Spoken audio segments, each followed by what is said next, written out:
Hi everybody and welcome. This is Mike Werner again. And now what we're going to do is continue our look at activity-based costing. This time what we're going to do is calculate the overhead allocation rates. And then secondly, we're going to allocate the manufacturing overhead to products. We're first going to allocate the manufacturing overhead to products using the traditional method. We'll take a look at how that comes out and what the product's profitability is and so forth. And then secondly, we'll calculate the cost of the products using activity-based costing, and then we'll compare our results for activity-based costing with those of traditional manufacturing overhead. Now, in order to calculate the overhead allocation rates, what I'm going to need first is the estimated activities. And so if you take a look at our computer screen here, our computer screen shows the amount of the activities. You can see the estimated activities would be number of setups. For setups, the number of setups is 100. Number of machine hours, 3,200 hours. Number of tests performed, 20,000 tests during the year. And then number of direct labor hours, 16,000 direct labor hours for the year.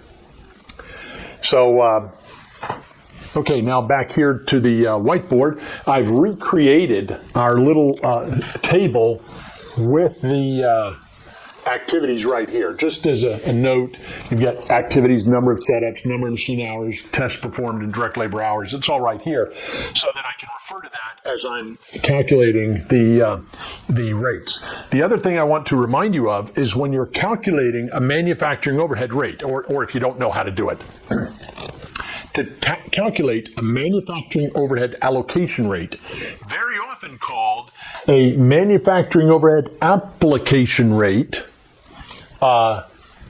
and whether it's called application or allocation, it really doesn't matter. It means exactly the same thing. Some textbooks use allocation rate.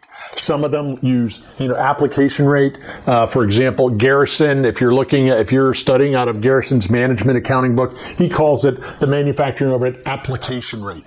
If you're studying out in Horngren cost or Horngren management accounting, he's going to call it an allocation rate. But it doesn't matter. We need to get the rate per unit of activity to do these allocations.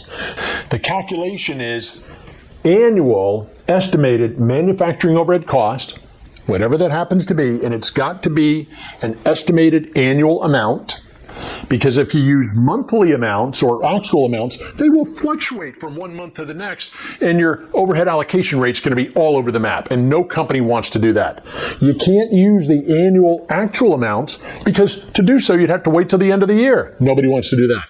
So instead, we take last year's numbers, last year's overhead amounts, we tweak them a little bit, we adjust them for the changes we know will occur, and then we come up with estimated annual manufacturing overhead cost, and that's what we use to come up with the rate. And then we can use that rate for the whole year. So estimated manufacturing overhead cost, annual cost, divided by the annual estimated number of occurrences of the allocation base. And here are our allocation bases here, and here are the cost figures. So let's first do the traditional overhead allocation base. And to do that, I've got to move this board over a little bit here. You slide it over. And we've got, I hope it doesn't fall down. And here is, our one big cost pool. If we're using traditional overhead, what we're going to do is simply take the estimated annual manufacturing overhead cost divided by the estimated annual allocation base, which in this case, let's assume the company uses direct labor hours, estimated annual direct labor hours. So we're going to take the $490,000 and divide it by the number of direct labor hours, estimated activities, or estimated direct labor hours for the year, 16,000. And we get, let me get my calculator here. There it is. And I suggest you calculate these because, to watch me do it is great. But let me tell you, there's nothing Nothing better for learning than actually doing this yourself. So dividing, I get 30.625. 30.625. So just a little over $30, almost $31 per direct labor hour. That would be the rate that I would use to calculate the cost of our products under traditional overhead allocation. So we're going to use that in a few minutes. But the star of the show really is going to be, let me move this board back over this way. The star of the show is going to be activity-based costing, and we need to come up with the rates for each of these. So what we're going to do is take the, estimated annual manufacturing overhead, which is the, in this case, it's going to be 69,000 divided by, and now I've got to find an appropriate activity for setup. Now, which should I use? Number of setups, number of machine hours, number of tests, number of direct labor hours. Which one makes more sense? Oh my God, it's so obvious to most of us. It's the number of setups. So we're going to use that, and it is 100 setups. And so our allocation rate, or our application rate, will be, what is that, $690?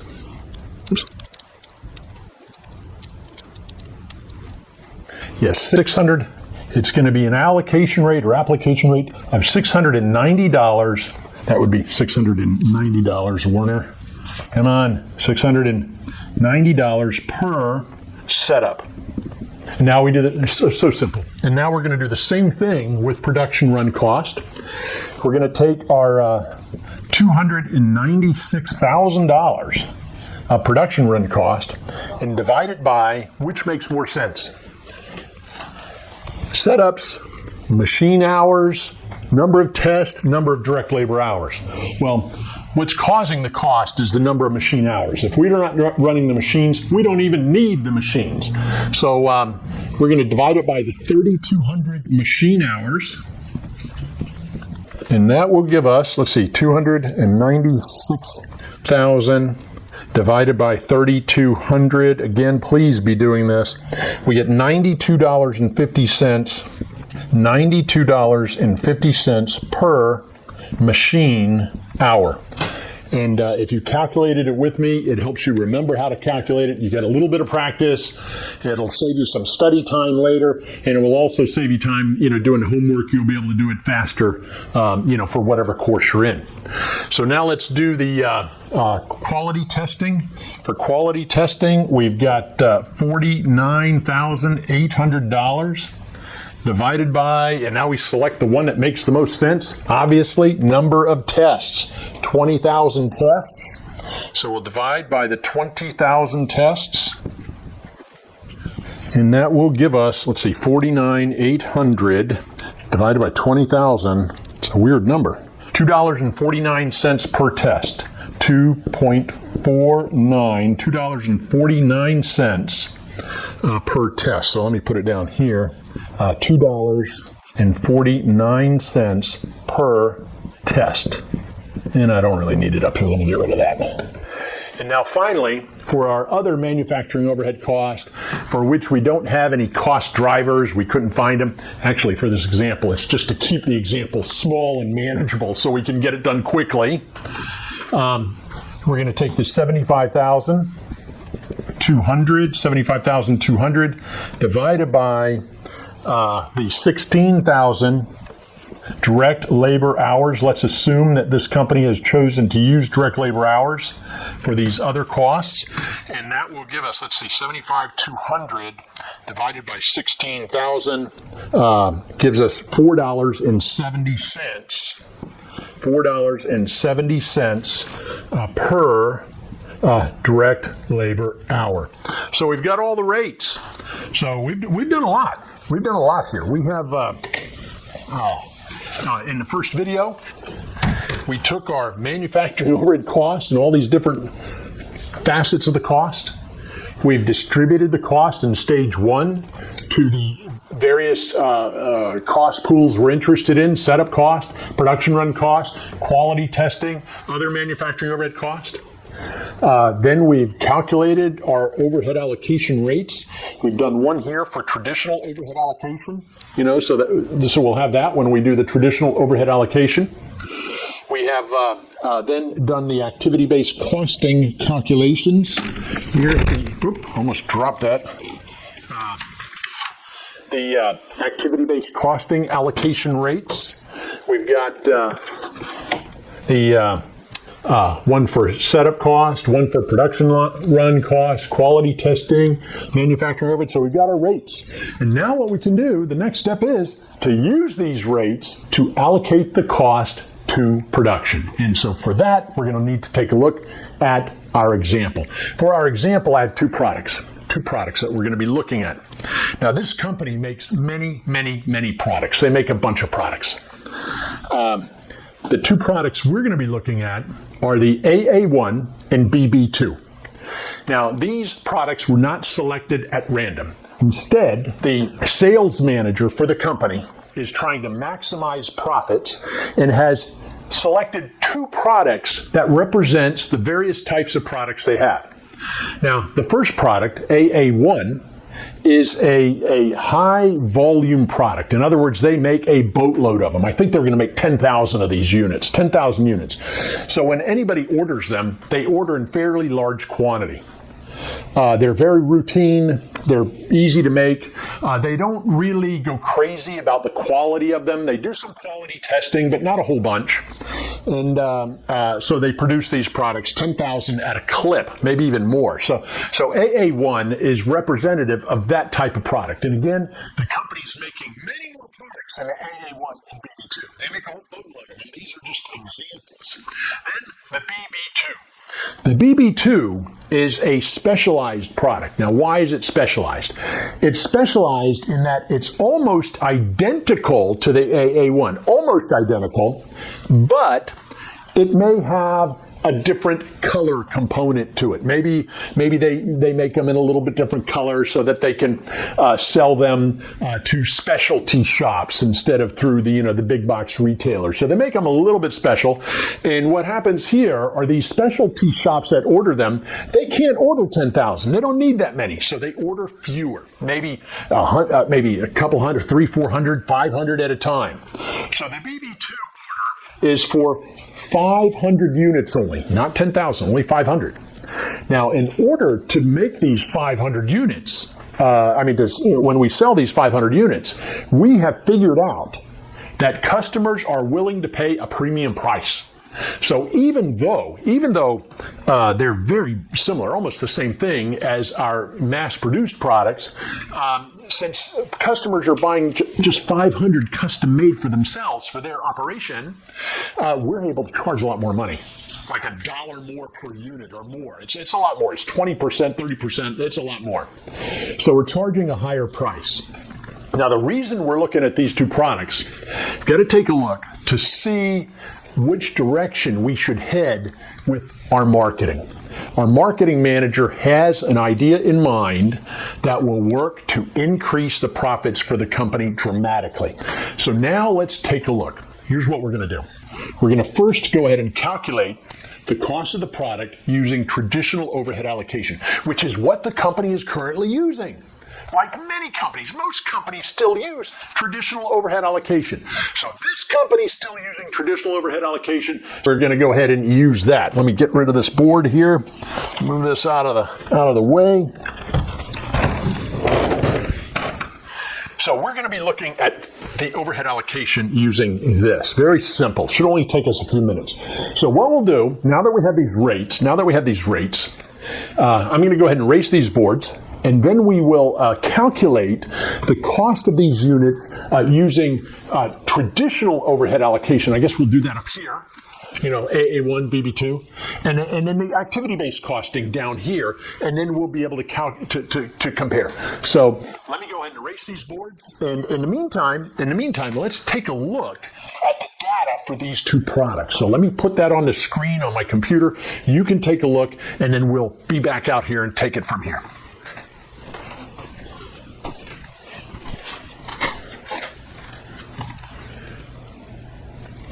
Okay, so by now, you've taken a look at the product information on the computer screen, and I've put that information up here too. In the red box, we've got the AA1.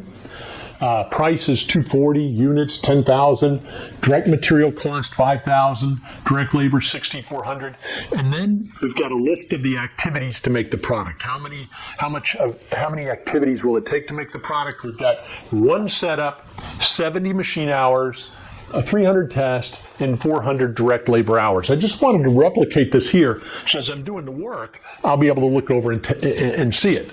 For the BB2, you've got a price of $380. Oh my God, it's a lot more. It's $1.40 more per unit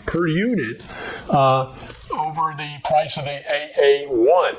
And remember, they are almost identical, except for the little bit of customization that takes place for the specialty retailer. Units $500, the direct material $250, direct labor $320. Takes one setup, 5 machine hours. 5 machine hours, they're done. Okay, they do 100 tests, and it's 24 direct labor hours. Now they're doing proportionately a lot more tests, and I guess they're testing like 20% here, only about 3% of the AA1s. They're just letting those through.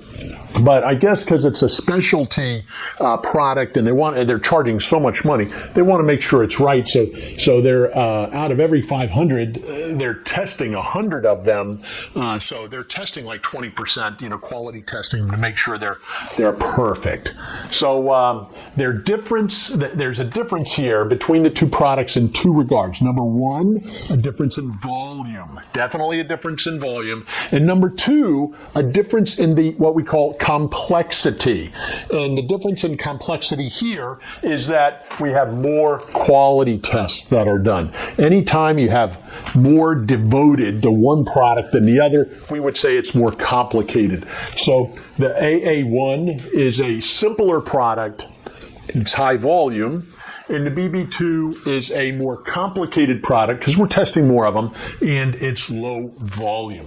So let's go ahead and do the calculate the cost using traditional overhead allocation to get a feel for what the sales manager is talking about when he wants to focus on one product versus the other. So let's see, for the AA1, let's see how we're going to do this. I guess what I'll do is prepare almost like a little income statement for it. So we've got the AA1 product, and so we're going to have sales, and the sales are going to be 10,000 units times $2.40. And that, what is that? $24,000, I believe. It's $24,000. So that's going to be $24,000. Okay, great. Now for the product cost, we're going to have direct material cost, which is, let me see, how much is it? There it is, $5,000. $5,000. I'm just going to put it all in one column. $5,000. And that would be a cost, so let's bracket that. Direct labor cost, $6,400. $6,400. So we've got that. That's going to be an outflow, so let's bracket that in a negative number. And then for manufacturing overhead, what we're going to do is allocate it using direct labor hours. So very simple. We've got our 400 direct labor hours. And remember, the traditional rate is $30.65 per direct labor hour. So I'm going to take the actual number of direct labor hours, times this rate. So let's see, it's 400 direct labor hours times the 30.625, and I multiply that to get, let's see, what is that? 400 times 30.625 is 12,250. 12,250 in outflow, of course.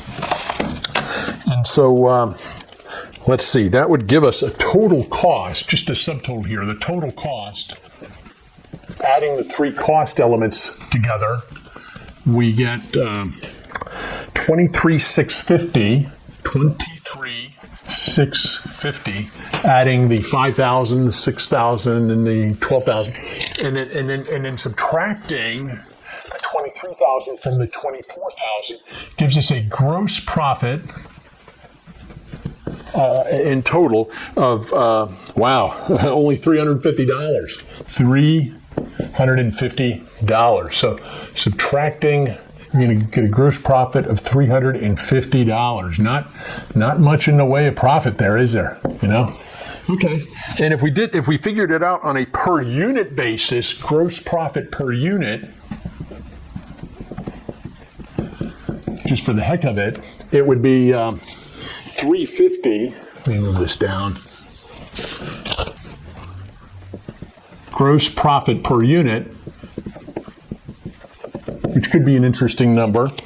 It would be the 350 divided by the 10,000, and that would equal a gross profit per unit of 0.035, less than 4 cents per unit. So it's 0.035 cents per unit, a little less than 4 cents per unit. Whoa, that's not much, is it? Okay, well, there we go. Not very profitable. I guess that's why they use the red box. It's almost losing money, but it isn't. It's profitable. So now let's do the same thing for the BB2. And I'd like you to do this. Go ahead and do this. Do this yourself. I'll do it too, but I'm not going to say much. I'm going to have you guys do the calculations. So let's see, BB2, do it the same way. BB2, let's see, we get sales of 500 times the 380, which gives us a sale amount of $1,900. $1,900. Okay, good. And then for the cost, we've got direct material. I'm just gonna, if you don't, material. Direct material cost is $250. Oops, $250. Good. And then we've got direct labor, which is the $320. And then we've got manufacturing overhead. Manufacturing overhead is going to be the 24 direct labor hours. 24,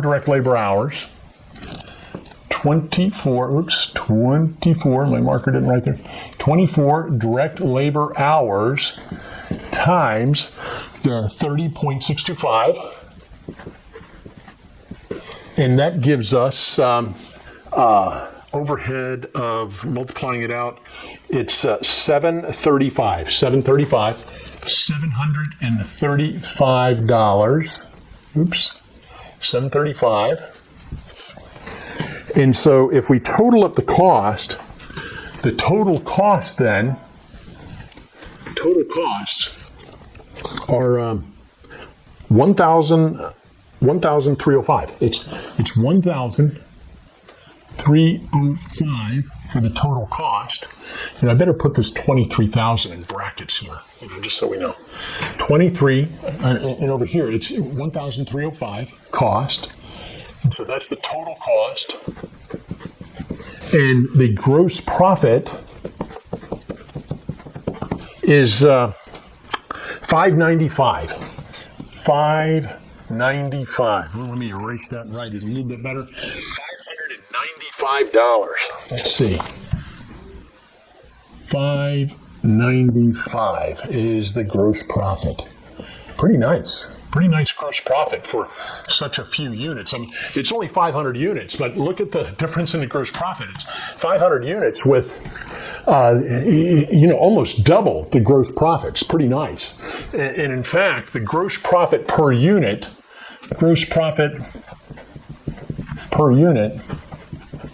is the 595 divided by 500, or God, it's a lot more. It's $1.19 per unit. $1.19. $1.19 per unit. Much nicer, much nicer. That's pretty good. Pretty good, pretty good. Now, I don't know why I drew those lines way out here. I shouldn't have. There we go. So there we are. Now our sales manager wants to make some changes. Wants to take the company to the next level, as they say. And so he's proposing some changes in our sales mix. And guess what he's proposing? Now, here, let's say that you were the sales manager. And you could either start promoting more high volume products like the AA1 and do fewer of these, custom jobs, just almost dispense with them entirely. Or what you could do is try to focus on doing more of the specialty jobs. And if it starts cutting into your large production run jobs, so be it. Just sort of cut these back and focus your marketing efforts on products like the BB2, the lower production run jobs. So you could focus on the high volume jobs or the low volume jobs, either one. Which would you select? Which would you select? If you were the marketing manager and had to get in front of your marketing team, which one? Well, probably you'd look at this and say, man, we have got to redouble our efforts focusing our marketing on products like the BB2. These specialty products are where it's at. To bring this company to the next level, looking at the profitability, if we can sell more of these low volume jobs, these specialty jobs, sell more of them, even if we sell fewer of the high volume jobs, our profit should really take off. It should really take this company to the next level. And I think if the marketing manager truly had a meeting like this and showed these numbers, from the accounting department, a lot of people in the audience would look and say, well, duh, of course, I got to figure that out. Who makes you the marketing manager? We all know this. But it is what it is. The numbers, as they say, don't lie. So let's say that they make the change. They start focusing on the low volume jobs. After about 6 months, they reflect and they find out when they look at individual reports on profitability, for each of the products, the profits seem much higher when we look at the individual profits for each job. We look at the job cost sheets and the profits for each one. But the company's profits are really declining. What's going on here? And you've got speculation.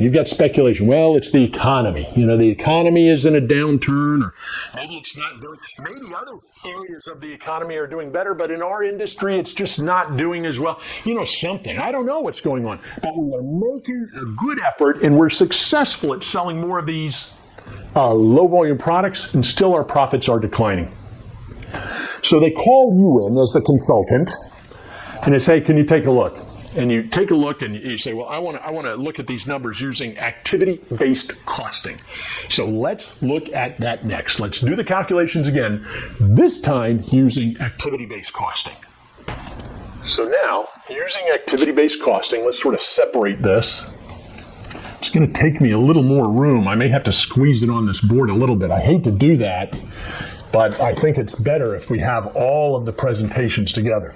So we're going to have sales, same amount of sales, 24,000. Direct material cost, same amount for the direct material, 5,000. And that's a cost, so I'm going to bracket the amount. Direct labor, same amount of direct labor, so let me put that up here. And now the manufacturing overhead. Now, what we're going to do with manufacturing overhead is charge each one of the products for the manufacturing overhead resources that they use, based on the activities. And remember, the activities cause the cost. They are cost drivers. The activities are volumes that cause cost to occur that we can use to allocate the cost. So if product AA1 consumes one of these activities, we'll charge them an appropriate cost for it. So the first one is the setups. So let's take a look at that. How many setups? Let me look. Let me write down here setup cost. And here it is. One setup at, so times the cost per setup, which is $690. 1 times 690, okay, $690. So let me, either way, $690. And then we have, what's the next one? We've got the production run cost. Production run cost. Now, the production run cost is for how long you run the machines, and they run these machines for 70 hours, 70 machine hours, so 70 machine hours at $92.50 per machine hour. $92.50. So getting out my calculator here, 70 times $92.50 gives me $6,475. $6,475. And that's an outflow. Okay, that's fine. That's a cost, I should say. Cost. And then the next one is the testing, quality test. They do how many tests? 300 tests. 300 tests. And we're going to charge them at a rate of $2.49 per test. So $2.49. And that gives us, I don't have the number here. Let me go ahead and calculate it up here. 300, 2.49 gives us $747. $747. And then the next one, so we got the quality test at $747. The next one we've got are the other manufacturing overhead cost. Other manufacturing overhead, and it's allocated based on the 400 direct labor hours, 400 direct labor hours times $4.70 per direct labor hour, which gives us $1,880. $1,880. And so now what I'm going to do is add up all of the costs, not just the manufacturing overhead costs, but the direct material, direct labor, and the manufacturing overhead to get our total cost. And our total cost is $21,192. $21,192. That's a cost, and we compare that to the sale amount, and we get gross profit of $2,808. $2,808. Is that a profit or loss? Yeah, that's profit. It's profit. That's great. Great. Okay. And then if we want to get a per unit amount, gross profit per unit, we can just take the 2,808 and divide it by the number of units, which is 10,000. And that gives us a gross profit per unit of about 28 cents. 28 cents per unit. So there we go. And now what we need to do is the same thing, same calculation, but this time for the BB2. So let's go ahead and do the calculation for the BB2. And I'm going to talk a little bit less, I hope. I usually talk too much. But anyway, I'd like you to do the calculation. We've done one. Now it's time for you to do the other one so that you can practice and learn as we go. So you can pause the video if you like, pause the video, and go ahead and do the calculation on paper so that you get some practice. And in the meantime, I'll go ahead and do it. Okay, so here I am. I'm going to go ahead and do it. I've got sales. Come on, marker, please write. Oh, God, this marker is not doing too well. Sales of 1,900, just like we had before, 1,900. Good. The direct material, just like we had before, 250. The direct labor, which is 320. Use some brackets to show these are costs. And then the manufacturing overhead, Manufacturing overhead cost. So we're going to do each of them again. Setup cost, and how many setups are there? There's one setup times the $690. Now I know, like, just because I've got a crystal ball here, that there will be pennies involved in this, I believe. So I'm going to go ahead and add pennies in, because I know some pennies are coming. And we've got one setup times 690, which is $690. $690. Okay. And then for the, what's next? That's the setup. The next is production run cost. Production run cost of running the machines. And the machines run for 5 hours. 5 hours. And this is going to be a lot less than this high volume product. But anyway, so it should be, this should come out great. It's only 5 hours. 5 hours times 9250. 9250 gives me 462.50. 462.50. Okay. And then for the quality tests, they do how many tests? 100 tests. 100 tests. 100 tests times the rate, which is $249 per test. If they do a test, we're going to charge them $249. If they do 100 tests, we're going to charge them 100 times $249. If they do 99 tests, 99 times $249. So we charge for what the product uses. And so that turns out to be $249. $249 even, $249. And then we've got the other cost, other manufacturing overhead. And they run 24 hours times the rate we're using for that, which is $4.70. And 24 times 470 gives us $112.80. $112.80. That's cost going out. And so now let's total up the cost. We get the total cost.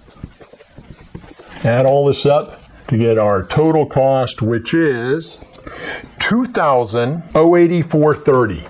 $2,084.30. So $2,084.30 outflow. And then our gross profit, it's going to be less than this. The gross profit is $184.30. $184.30. Quite a bit lower than it was before. $1,900 in sales, over $2,000. This is a loss of $184.30. Loss of $184.30. Whoa, wow.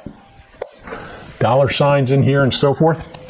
And now the gross profit per unit, according to this, at $184.30 divided by 500 units, they are losing about 37 cents per unit. They're losing 37 cents per unit. Okay, so we've got the information. What do you think? First of all, which of these systems is more accurate? I mean, this one's showing, the AA1 is profitable, the BB2 is profitable, but the BB2 is much more profitable. Over here, it's showing that the AA1 is quite a bit more profitable now, much more than before, but the BB2 is losing money. So which one's correct, if either one? Well, the idea, if you look at it and you think about it for a minute, I bet the one that you say is more accurate, the system you say is more accurate, is activity-based costing. And the reason you say that is because we are charging the products for the overhead resources they use. If they use a setup, we charge for one setup. Some products require more than one setup. So if they use 2 setups, we charge them for 2 setups. If the product is being tested for quality, uses 1 quality test, we charge them $2.49. 10 test, $24.90. 100 test, $249. So we are charging each of the products, basically charging the products for the manufacturing overhead resources that they consume when we use activity-based costing.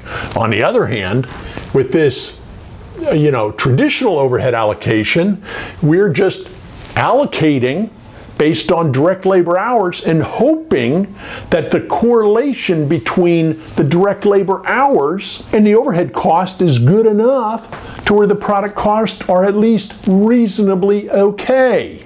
Trouble is, they're really not quite okay, right?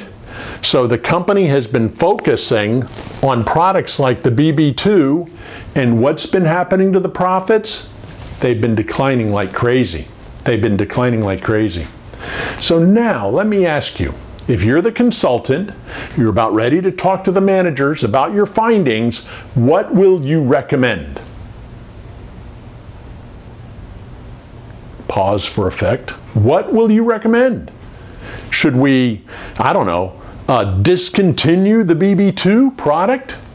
Should we raise the price? Maybe we can raise the price. Maybe we can raise the price. We're already charging premium pricing. Maybe we can raise the price even further. What would we do? A lot of you would say, hey, discontinue this BB2 stuff and just work on, focus your efforts on AA1. High volume, they're easy to make, you got profits. Now, let's pretend for a moment that you are a manager in charge of sales of specialty products like the BB2. Are you going to like it when the company says, hey, we're closing down all the specialty stuff we're doing? And by the way, I would suggest you start looking for another job as soon as possible. Are you going to be happy? Oh no! So you talk to the powers that be at the company and they say, listen, we can't do this. We can't do this if the product's losing money. It's impossible. We got to let you go. We got to close that down. But you desperately want to stay employed. Is there anything that you can do? So you talk to the managers and they say, listen, if you can just bring this product up to where it's not losing any money, just get even a marginal tiny profit, we'll keep it on board. But if it's losing money, we can't sacrifice the company for it. I'm sorry. So you take a look at the numbers. Is there anything we can do to help improve the situation? Now, this gets into another advantage of activity-based costing, and it has to do with cost control. What you need to do as the manager is control these costs. Now, how you control cost, overhead cost, under activity-based costing is to control not the rate. That's calculated by the accounting. You can't control that. But instead, you modify or you control the allocation base, the allocation base. Look over here. One setup. Can you do fewer than 1 setups? No. Production run. Can you do fewer than 5 hours? I don't know, maybe, but I doubt it. Quality test, 100 quality tests. Can you get by with fewer quality tests? Aha. Over here, for products like the AA1, they're only testing 3% of the production run. Over here, we're testing 20%. 100 quality tests, 1 out of every 5 you're testing for quality. Hey, what if you reduce that to some smaller amount? Let's go with 5%. More than this, but fewer than what you're doing. Maybe you can reduce the quality tests down to, say, 10 quality tests. What would it do? What would it do to your profit number? Well, let's figure it out. Let's go ahead. I'm going to change this to 10. So I'll put this 10 here. And then this is going to go from $249 to $24.90. $24.90.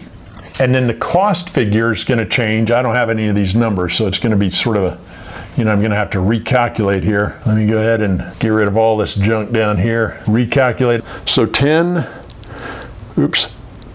times 2.49, yep, $24.90. And then the costs are $24.90, $250, $320, $690, $462.50, $112.8 gives, I think it's $1,860.20. $1,860.20.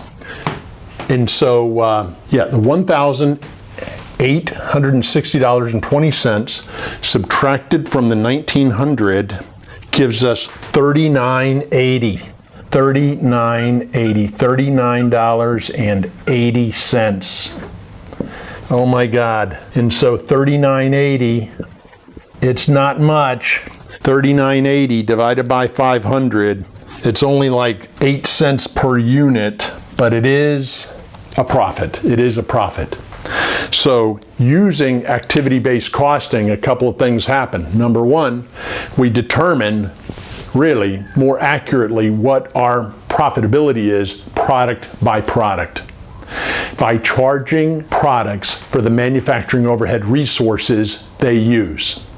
Secondly, we are better able to control cost because managers will try to control the cost drivers, and because the cost drivers cause the cost, as they reduce the occurrences of the cost driver, since they, doing a quality test takes time and effort. If you don't do one, less time, less effort, less cost. It actually reduces the cost to the company. So not only will we reduce the cost allocated to the product, but we actually reduce the cost for the company as a whole. So it's really a wonderful thing. And we're able to focus on the troubled areas and perhaps bring unprofitable products back into the fold and make them profitable again. So what would you recommend to managers? At the management of this company, what I would say is reassess what you're doing with these low volume products. Perhaps stop focusing on them and have a balanced focus on high volume products and these specialty products. But when you're making the specialty products, be aware you have got to charge a premium price for sure just to break even. And you can't make them more complicated by adding in more quality tests or other things that would increase their complexity and make them more expensive to manufacture. So there are ways of doing it. There are ways of doing it in ways of improving business, but you need to have accurate cost information to make the right decisions. If we didn't do the activity-based costing for this company, what would have happened? They would have continued to try to sell more of these specialty products because they look so profitable. And the more they sold, the more they would lose. And it would create a death spiral for them, and they would just spiral into the ground and the company would go out of business. This has happened to many, many, many businesses in America. Back in the 70s and 80s and 90s, it was a tragedy because companies could no longer charge premium prices for everything. They had to compete on the world market, and therefore, they needed good cost information. Activity-based costing wasn't around back then. Nobody knew about this, and so their product costs they were depending on was this traditional stuff. And it was leading them to make the wrong decisions, and because of that, several companies went into death spirals, and that was the end of them. So activity-based costing can really be helpful. It's a helpful tool. And the next video, what we're going to do is take a look at the differences, sort of recap the differences between activity-based costing and traditional manufacturing overhead allocation. So I hope you learned something with this video about activity-based costing, how it works, how to implement activity-based costing a little bit, its value as far as product cost accuracy, how it can improve decision-making in corporations, and also how you can use it to control cost. So if you found this video helpful, please give it a thumbs up. Thank you for tuning in. And for now, this is Mike from Miami saying so long. See you in the next video.